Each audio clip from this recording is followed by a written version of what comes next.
The man who gave Alfred Hitchcock's 1963 movie, The Birds, its frightening bird sounds, died earlier this week. The German composer, performer, and physicist Oskar Sala was 91.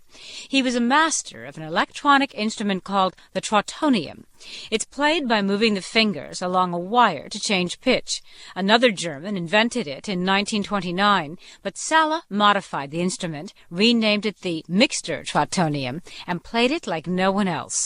Dr. Tom Rhea teaches electronic music at the Berklee College of Music in Boston. He says Sala was pivotal in both live performance and studio use of the Trautonium and could make it give voice to a wide range of sounds. This is why Mr. Hitchcock, when he decided to do The Birds, he had contracted Bernard Herrmann, the famous film composer, to do a score, and they sort of mutually decided they wouldn't do music as it's normally heard, but they would contract Mr. Sala to do these incredible, sort of tense and vicious-sounding birds.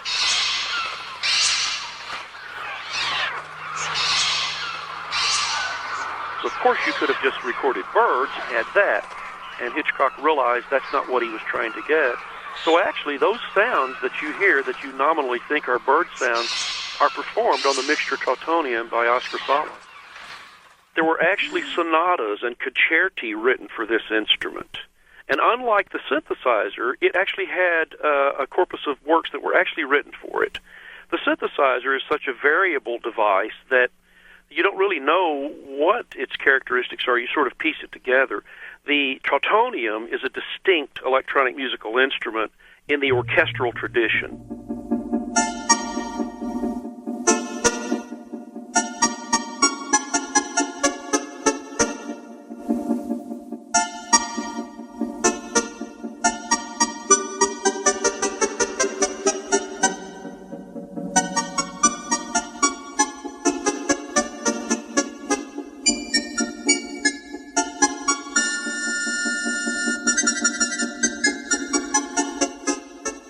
Was a true virtuoso, like a violinist.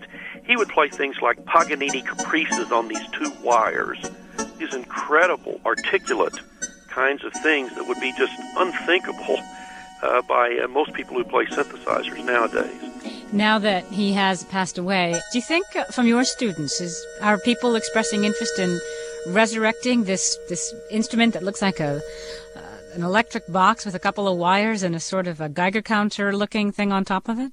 I don't think so. And the reason, it's not because it wouldn't be worthy of such things, but primarily because one really must devote one's entire musical life to such an instrument.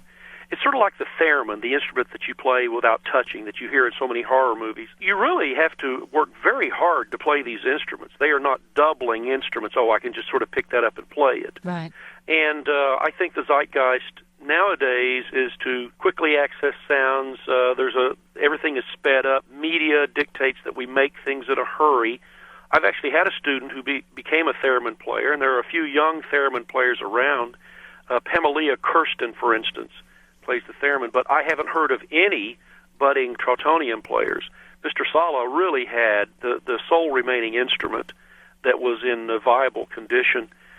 But it remains a fascinating chapter in the history of electronic musical instruments, and certainly a virtuosic instrument as played by Herr Sala.